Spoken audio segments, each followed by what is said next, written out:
Hello, everybody, and welcome or welcome back to the second shelf and to kind of a chatty video. I'm in a chatty mood today, like always, basically. But I thought it's just beginning of May, meaning 1/3 of the year has been gone. So the first 4 months, and that's always kind of a time for me to look at my reading goals. I will leave a link to the video that I made end of last year with my reading and channel goals down below if you are interested and want to watch it. And to see, what works, what doesn't work, how am I doing, which areas do I maybe have to adjust a little or tweak a little or do differently? And because I thought you might be interested, I'm just sharing this with you. So I will have a look at my bullet journal, but also at the goals that I made in that video, and see how we're doing. I'm doing. So the first were a couple of general goals, the Goodreads challenge. I always set my Goodreads challenge at 177. People keep asking me, what kind of stupid number is that? It's just my birthday, 17th of July. So I have to come up with some sort of number, and that's the number that also fits, fortunately for me, because I'm reading around between 150 and 200 books each year. So 177 is a nice number. I just keep this up in order to have some number, and I'm doing fairly well, so I'm a little bit ahead, so that is never an issue for me. The amount of books is never an issue for me. The second general goal, or the second and third, was a PoC-authors, get away this, PoC-authors, and translated fiction, and I think translated nonfiction, so translated works. With the author people of color, I'm doing okay. I keep a list always here on my, I call it diversity tracker, so I keep a list of the authors that are people of color, and I'm at 1, 2, 3, 4, 5, 6, 26.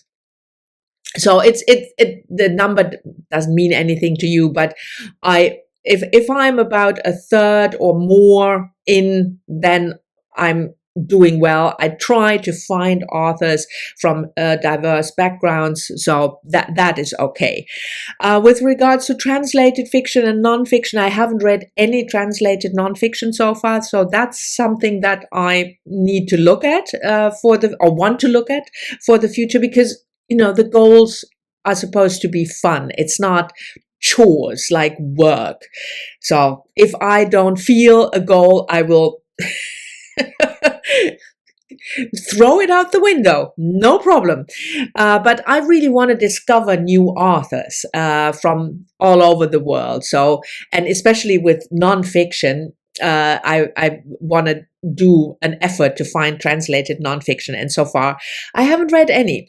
I have read also not as many translated fiction works that I would like. It's 10%ish kind of thing. That's not the aim, but I have to say March, April are always quite heavy on English speaking, not translated fiction, because I'm doing the Women's Prize. We will come to that in a minute. So, but it's something to keep in mind now that I'm freer because the Women's Prize long list is over.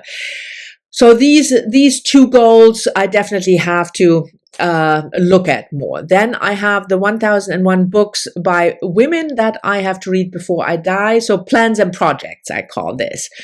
And that goes okay. I'm again in March and April, when I'm focusing on other reading goals, that takes a little bit of a back seat. So I'm a bit behind. I have a goal set of a certain amount of books off the list that I want to read. But what I did realize in the first couple of months, in the first 3 months, I think, I made a video specifically about this challenge where I told you what books I read in the previous month and the books that I want to read the next month. And as always, I'm not a TBR person. I mean, I always have books on my shelf, the TBR shelf, or the book card that I pick books. I think, oh, these maybe I should prioritize. But it doesn't work well for me to have this type of really fixed TBR, like those 5 books. It makes me immediately not want to read those books. It's just how I roll.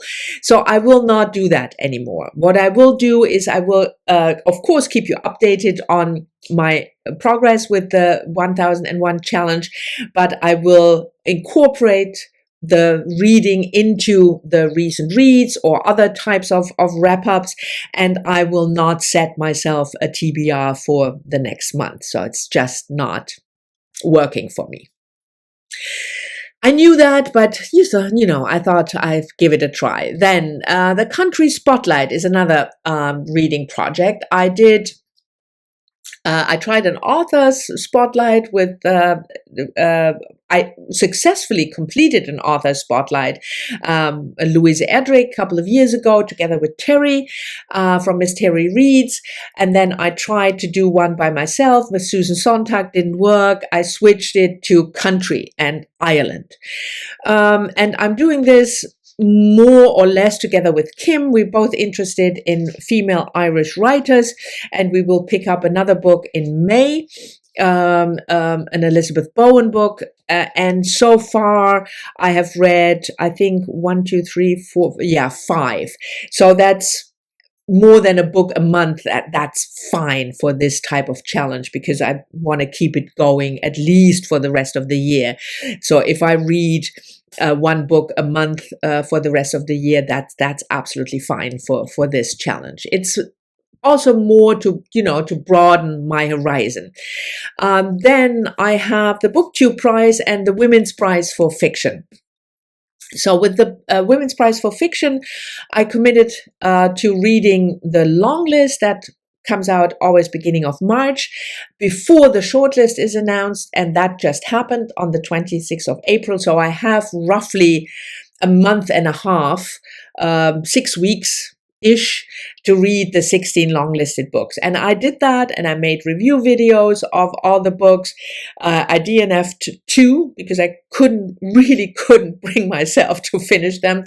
With both books, I read about half, but I try not to DNF books, even the books that when I am about halfway or third in or halfway through realize this is not a book for me or I don't like it, I still really try to finish, because otherwise this challenge doesn't make sense. So that was fine. It was fun. I discovered, if you followed my reviews and the rankings, I discovered a couple of really fantastic books that I wouldn't have discovered otherwise.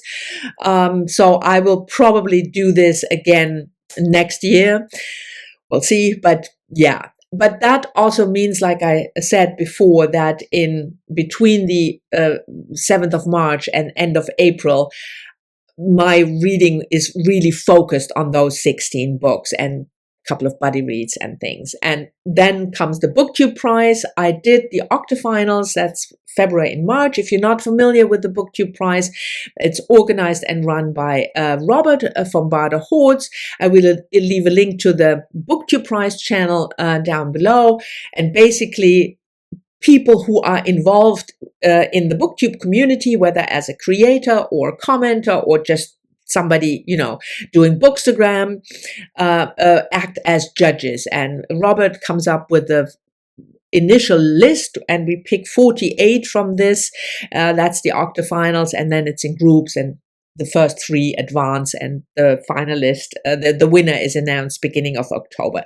So I did the first round in February and March, fiction, and I took a break for the next round, the quarterfinals that is happening now, April and May, because of the Women's Prize. I just thought it's too much for me. I have also work stuff going on that I'm not going to bore you with, but work stuff that is affecting my general,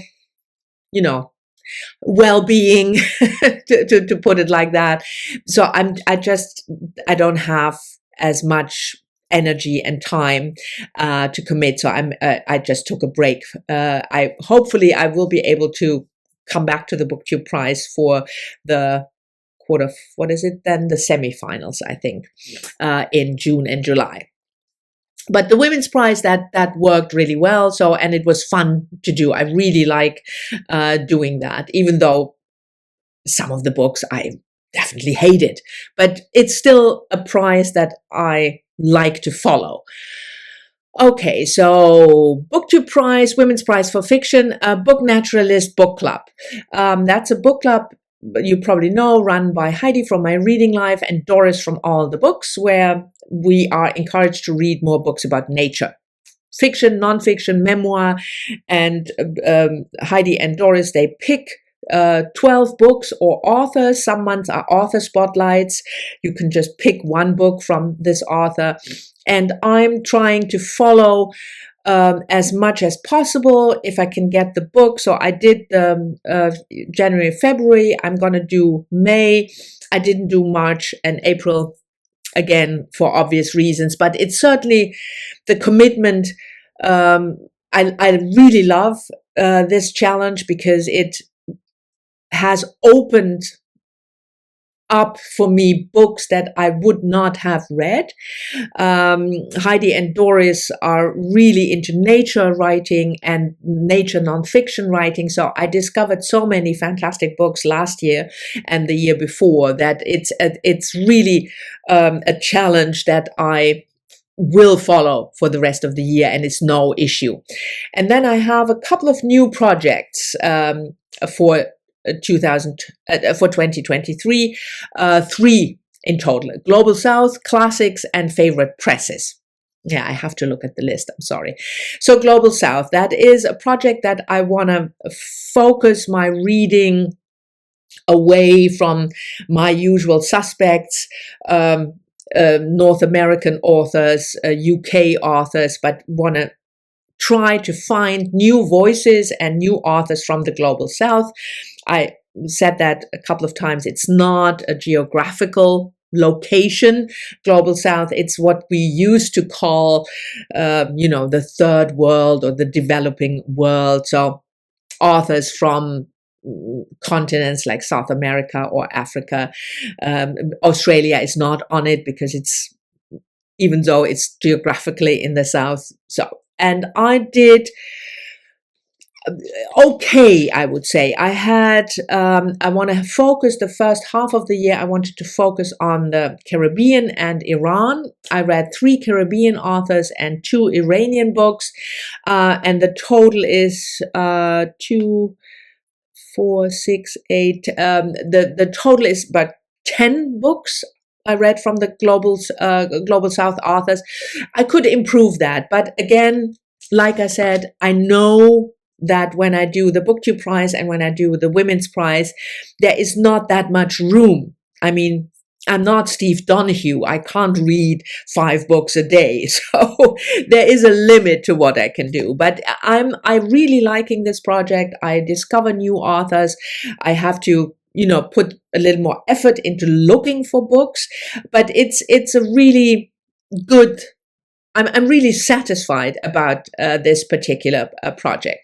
Then the classics, if you follow my channel, you probably know I picked 12 classics that are maybe less known than your usual suspects, like the Jane Austens, of course, 12 women authors, but not a Jane Austen and not a George Eliot, and not an Edith Wharton. So authors that, at least for me, are less familiar, and I read one a month, and that works perfectly. I mean, one book on the TBR that I have to read, that's okay. I can handle that. And I make a video about the book each month, and then I pick the one for next month, and some of you follow along, which is fantastic. Many of you actually follow along, not every month, but pick and choose, so that is really working well with the classics. And I think I will do the same project again next year, because there are many more classics that don't get that much attention.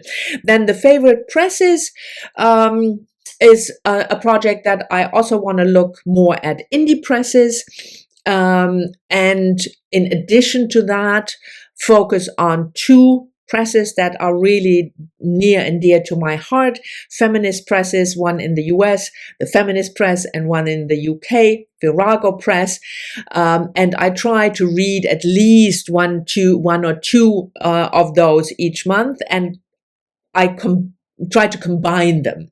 It's easy, especially with Virago Press, it's very easy to combine it with the 1001 or with the classics even, or with the Global South. So this is not a project that is completely set apart, from all the others. And it works fine. I discover new presses and I read my two favorite presses. So it's really fun to look at their list and pick books for my reading. I only have two readathons on the list, and they are both in the second half of the year, Victober and Nonfiction November. So in October and November, so I will do those. There are tons of fantastic readathons going on now. In May, there is a readathon, Mental Health May, organized by Marilyn Mendoza and Kim from Middle of the Book March. I suck at readathons. I don't do them. I learned that a couple of years ago when I really tried to participate in all those fantastic readathons. I do sometimes slightly tweak my reads when it suits me. Like in March, there is March Mystery Madness, crime fiction. I love crime fiction. I always have enough crime fiction on my TBR that I can fit in a couple. But all these other fantastic readathons, Springathon is in May, Caribathon, I love them, and I know that I'm not that I shouldn't participate, and I won't participate because it's not working for me. So I love watching the videos, and if I can, have a book that on my TBR that suits or fits, I will do it, but it's just not for me. I will keep my readathon life to those two, Victober and Nonfiction November, and maybe a little bit March Mystery Madness, because I love mystery so much. So I'm not doing badly. I'm doing quite well. I have to tweak the video making for the 1001 challenge a little bit, like I told you. I also already said, also in a written message to the community, that because of the work stuff, I'm not able to do regularly the two videos a week. So the Sunday video, the Wednesday video, sometimes I have to skip that, and sometimes there are weeks that I'm just not able to film a video at all. But I will try to keep it up, at least one video a week, and I try to do two.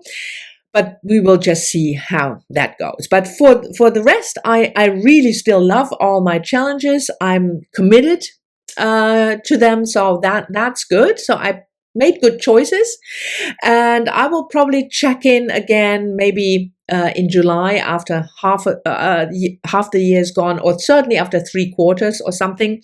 So we'll see. But for now, this is it. Thank you very much for watching. I hope you've enjoyed this update check-in for my reading goals. As always, I'm looking forward to your comments, and I'll talk to you all in the next one. I'll talk to you soon in the next one. That's what I always say. Bye.